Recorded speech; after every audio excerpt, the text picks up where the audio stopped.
Welcome बच्चों। आज की मोटिवेशनल क्लास में आप सभी का स्वागत है। आज का जो विषय हम लोग डिस्कस करेंगे अपने व्यक्तित्व में सुधार लाने के लिए और उसको और निखारने के लिए, वो टॉपिक होगा निरअहंकारी बनिए। निरअहंकारी बनने से मतलब है हमें कभी भी अपने ऊपर अहंकार या घमंड नहीं करना चाहिए। प्यारे बच्चों, निरअहंकारी अगर बनना है तो अगर आप लोग पूछेंगे कि मेरे रोल मॉडल कौन है, तो मैं सीधे सीधे हनुमान जी का नाम लेना चाहूंगा। भाई, हनुमान जी से बड़ा निरअहंकारी व्यक्तित्व मुझे कोई दिखाई नहीं देता है। इतने बलशाली, इतने बुद्धिमान, लेकिन घमंड रत्ती भर भी उनके अंदर अहंकार नहीं था। हनुमान जी जब छोटे थे तो बहुत चंचल थे, बहुत शक्तिशाली थे। और आप लोग सुने ही होंगे कि एक बार वे सूर्य देव को फल समझकर उनको खाने चले गए थे। और आगे चलकर एक मतंग ऋषि हैं जिनके श्राप के कारण मतंग ऋषि ने हनुमान जी को श्राप दिया था कि आप अपने बल को भूल जाएंगे और जब कोई याद दिलाएगा तभी आपको आपकी शक्ति या बल याद आएगा। प्यारे बच्चों, हनुमान जी की कहानी से हमें ये प्रेरणा मिलती है, ये शिक्षा मिलती है कि हमें निरंकारी रहना चाहिए।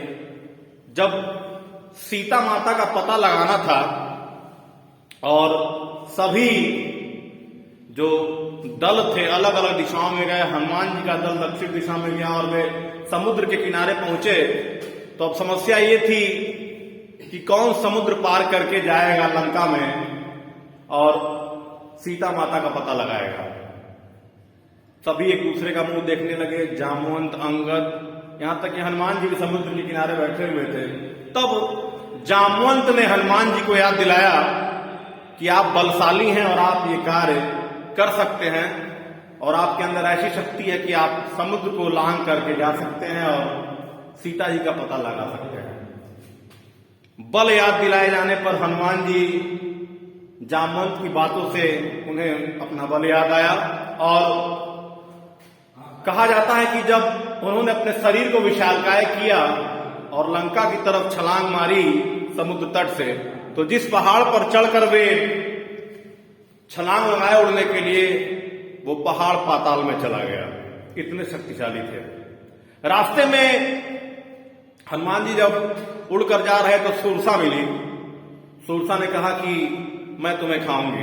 तो हनुमान जी ने कहा कि ऐसा है माता, मेरे पास अभी समय नहीं है, मुझे मां सीता का पता लगाने जाना है, अभी मुझे जाने दीजिए। लेकिन सुरसा नहीं मानी और उसने अपना मुंह 1 योजन का किया फैलाकर। बच्चों, 1 योजन में 8 मील होता है। हनुमान जी ने अपना आकार 2 योजन का कर लिया। फिर सुरसा ने 8 योजन का मुंह किया, तो हनुमान जी ने अपना आकार 16 योजन का कर लिया। फिर सुरसा ने 32 योजन किया और हनुमान जी ने 64 योजन का आकार किया और इसी तरीके से दुगना सुरसा अपना आकार करती चली गई। तब हनुमान जी ने सोचा कि ऐसे बात नहीं बनेगी और उन्होंने अपना आकार बहुत छोटा कर लिया और सुरसा के मुंह में गए और फिर वापस आ गए।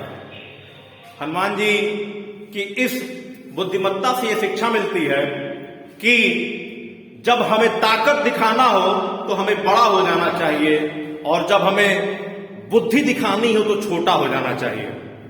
हर बुद्धिमान व्यक्ति बच्चों छोटा ही होता है। जो व्यक्ति अपने आप को बड़ा दिखाने की कोशिश करता है बुद्धि के मामले में, समझिए कि उसका पतन शुरू हो गया है।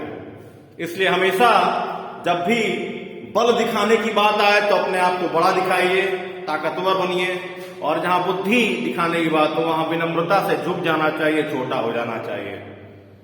अंत में सुरसा ने हनुमान जी को जाने दिया।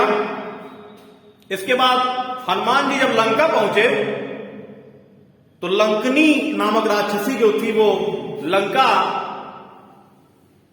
के गेट पर, या आप कह सकते हैं दरवाजे की रक्षिका थी। हनुमान जी ने उसका सामना किया और उसे एक घूसा मारा जिससे लंकनी जो राक्षसी थी वो बेहोश हो गई। फिर जब वो उठी थोड़ी देर बाद, जब उसे होश आया तो वो लंका का दरवाजा खोल दी, प्रवेश द्वार खोल दी। हनुमान जी आश्चर्यचकित हो गए। उन्होंने कहा कि लंकनी, तुम तो लंका की रक्षा करने वाली हो, द्वारपाल हो, तुमने गेट क्यों खोल दिया, दरवाजा क्यों खोल दिया? तो लंकनी ने कहा कि रावण को जब ब्रह्मा जी ने आशीर्वाद दिया था, वरदान दिया था, तो जाते जाते मुझसे कह गए थे कि जब किसी बंदर के मारने से तुम मूर्छित हो जाना तो ये समझ जाना कि अब रावण का पतन शुरू हो गया, उसका अंत समय आ गया है। उसके बाद हनुमान जी फिर प्रवेश किए लंका में और विभीषण से मिले। ये सब लंबी कहानी है, लेकिन इसके बाद की जो घटना है बच्चों, वो भी हमें काफी प्रेरित करती है। लंका के अशोक वाटिका में जब हनुमान जी पहुंचे तो वहां पेड़ पर जिसके नीचे सीता जी बैठी थी, उसके पत्तों के पीछे छिपके हुए बैठे रहे, क्योंकि उस समय रावण भी वहां था। रावण ने उन्हें धमकाया कि 1 महीने का समय देता हूं और अगर इसके अंदर तुमने मेरा प्रस्ताव स्वीकार नहीं किया तो मैं तुम्हें मार दूंगा। रावण चला जाता है। तब हनुमान जी भगवान राम द्वारा दी गई ऊंटी को नीचे गिराते हैं और मां सीता के सामने आते हैं अत्यंत छोटे रूप में। मां ने उन्हें देखा, पहचान नहीं पाई।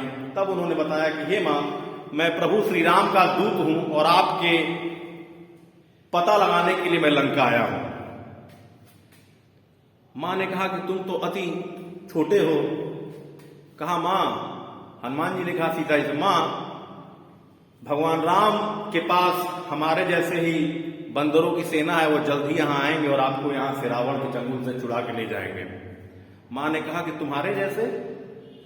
तो हनुमान जी ने कहा मां, मुझसे भी कुछ छोटे हैं। कहे तब तो हो गई बात, तब कैसे श्री राम रावण की इस राक्षसी सेना के ऊपर विजय प्राप्त करेंगे? तब हनुमान जी ने कहा कि मां को अपना वास्तविक रूप दिखाना होगा और उन्होंने अपना विशालकाय शरीर प्रकट किया, अपने आकार को बढ़ाया। तब मां सीता को कहना पड़ा कि अच्छा ठीक है, आओ अब अपने सामान्य आकार में हो जाओ। मां को विश्वास हुआ। अब यहां पर भी बच्चों हमें सीखने को मिलता यह है कि हनुमान जी ने मां सीता के डर को दूर करने के लिए अपना आकार बढ़ाया, जबकि हम लोग क्या करते हैं, किसी को डराने के लिए अपने आकार या अपनी ताकत को दिखाते हैं। शिक्षा यहां ये मिलती है बच्चों कि हमें डर दूर करने के लिए अपनी शक्ति का इस्तेमाल करना चाहिए, किसी को डराने के लिए नहीं। इसके बाद सीता जी से वे निशानी मांगते हैं जो भगवान राम को ले जाकर दे सकें। तो मां सीता अपना चूड़ामणि देती है। अब सीता जी का पता लगा लिए। कायदे से हनुमान जी को चले जाना चाहिए था, लेकिन यहां राजनीति देखिए कितनी शानदार थी कि भाई मां का पता चल गया। मां से कहते हैं, हे मां, भूख लगी है, क्या फल खा लूं? मां ने कहा खा लो। अब यहां देखिए, फल तो खाते ही हैं, बगिया भी उखाड़ देते हैं।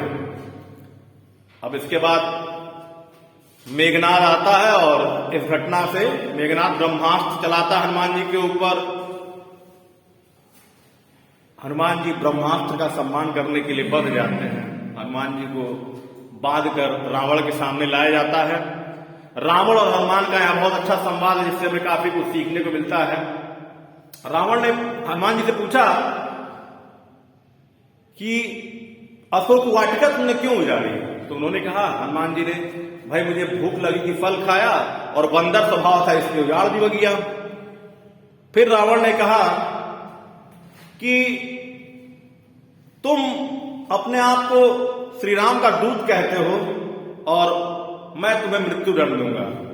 तब हनुमान जी से पास वहां कोई था, उसने पूछा कि हे हनुमान, रावण ने आपको बंधक बना दिया और मृत्यु का आदेश दिया, आपको डर नहीं लगा? तो हनुमान जी ने कहा कि मेरे हाथ बंधे हुए थे, भगवान के हाथ थोड़ों ने बंधे थे श्री राम के। क्यों?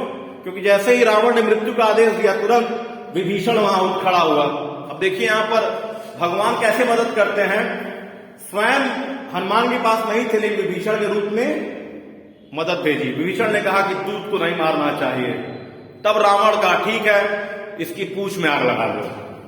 हनुमान जी मुस्कुराए और जैसे ही उनकी पूंछ में आग लगाई गई, वे तुरंत लंका दहन का कार्य किए। पूरी लंका को उन्होंने जला डाला और अंत में जब वो लौट के फिर ये सब लंका दहन करके हनुमान समुद्र पार करके वापस अपनी सेना के पास पहुंचे, तो वे सभी लोग प्रसन्नता के साथ श्री राम के पास पहुंचे।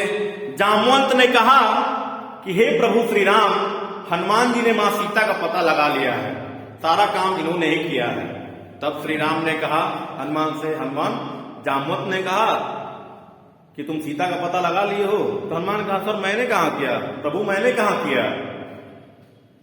जामवंत जी से पूछिए। फिर श्री राम जामवंत से पूछते, जामवंत फिर कहते हैं हनुमान ने किया है। कई बार इसी तरीके से हनुमान ने मना किया तो राम खींच गए और कहे कि हे हनुमान, यदि तुमने नहीं किया, सीता का पता नहीं लगाया, तो क्या मैंने लगाया है? तो हनुमान कहते हैं हे प्रभु, मैं भी तो यही कह रहा हूं कि सब आप ही की कृपा से हुआ, सब आप ही ने किया है।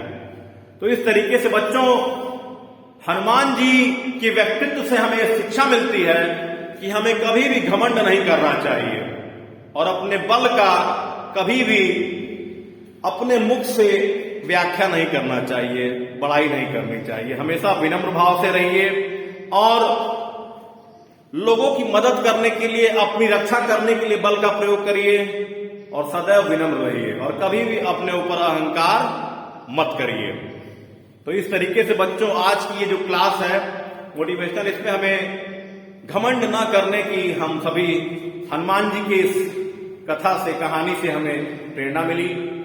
और आज का जो विषय था निरहंकारिता, इस टॉपिक पर बस आज इतना ही। अब फिर किसी अगले बिंदु पर हम चर्चा करेंगे और अपने व्यक्तित्व में निरंतर सुधार करने की कोशिश करेंगे, क्योंकि बच्चों सफलता कोई मंजिल नहीं है, बल्कि निरंतर चलते रहने की यात्रा का नाम है।